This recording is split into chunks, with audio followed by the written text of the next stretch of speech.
Big Boss Malayalam season 7 live അപ്ഡേറ്റ്സിലേക്കാണ് പോകുന്നത്. Live ഇപ്പോൾ വെച്ചപ്പോൾ പണ്ടൊരു കാഴ്ച ആദിലയും ഷാനവാസും കൂടി ഇന്ന് സംസാരിച്ചുകൊണ്ടിരിക്കുകയാണ്. അപ്പോൾ ഇവർ സംസാരിച്ചുകൊണ്ടിരിക്കുന്ന കാര്യം എന്താണ് എന്ന് വെച്ച് കഴിഞ്ഞാൽ, ഈ ഒരു വീക്കെൻഡ് എപ്പിസോഡിൽ ഷാനവാസിന് ടാർഗറ്റിങ് വന്നല്ലോ. ലാലേട്ടൻ നല്ല രീതിയിൽ തന്നെ ടാർഗറ്റ് ചെയ്ത് നല്ല രീതിയിൽ തന്നെ എയറിലേക്ക് പറത്തി വിട്ടതായിട്ട് എനിക്ക് ഫീൽ ചെയ്തു. പലർക്കും അത് ഫീൽ ചെയ്തു. ഷാനവാസിനെ എയർ കയറ്റാൻ വേണ്ടി തന്നെയുള്ള ഒരു എപ്പിസോഡായിരുന്നു ഇന്നലത്തെ എപ്പിസോഡ്.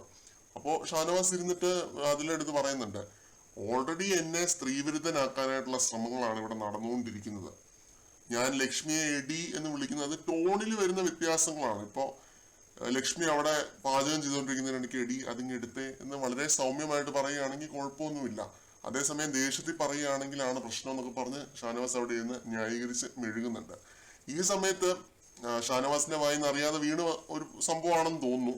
പറയുന്നത് ഇതാണ്, സാബു ഓൾറെഡി എനിക്ക് ക്ലൂ തന്നിരുന്നു, സാബു ചേട്ടൻ ഓൾറെഡി എനിക്ക് ക്ലൂ തന്നിരുന്നു, എന്നെ സ്ത്രീവിരുദ്ധനായിട്ട് പുറത്തേക്ക് കാണിക്കാനായിട്ടുള്ള ഒരു ശ്രമങ്ങൾ നടക്കുന്നുണ്ട് എന്നുള്ളൊരു കാര്യം. അത് ലാലേട്ടൻ അങ്ങനെ ശ്രമിക്കും എന്ന് പറഞ്ഞിട്ടൊരു ക്ലൂ എനിക്ക് കിട്ടിയിരുന്നു എന്ന് ഷാനവാസ് പറയുന്നുണ്ട്. ലാലേട്ടൻ പറയുന്നതിനേക്കാൾ മുമ്പ് എനിക്ക് അറിയാമായിരുന്നു സാബു ചേട്ടൻ ഇങ്ങനെ ഒരു ക്ലൂ തന്നിരുന്നു എന്നും, പിന്നെ ജയിൽ നോമിനേഷൻ സമയത്ത് ഞാനത് പറഞ്ഞിരുന്നല്ലോ എന്നും ഒക്കെ ഷാനവാസ് ആദിലയുടെ അടുത്തിരുന്ന് പറയുന്നുണ്ട്. ഇപ്പോ സ്ത്രീവിരുദ്ധൻ എന്നുള്ള ആ ഒരു സംഭവം അത് പുറത്ത് ചർച്ചയാവുന്നുണ്ട് എന്ന് ഷാനവാസ് മനസ്സിലാക്കിയിട്ട് തന്നെയാണ് ഇരുന്ന് അതിലെടുത്ത് പറയുന്നത്. അപ്പൊ അതില് പറയുന്നുണ്ട്, ഷൈക്ക് ഇത് കുറെ കൂടെ ഇത് ചെയ്യണം, കൺട്രോൾ ചെയ്യണം എന്നുള്ള രീതിയിലൊക്കെ അതില പറയുന്നുണ്ട്.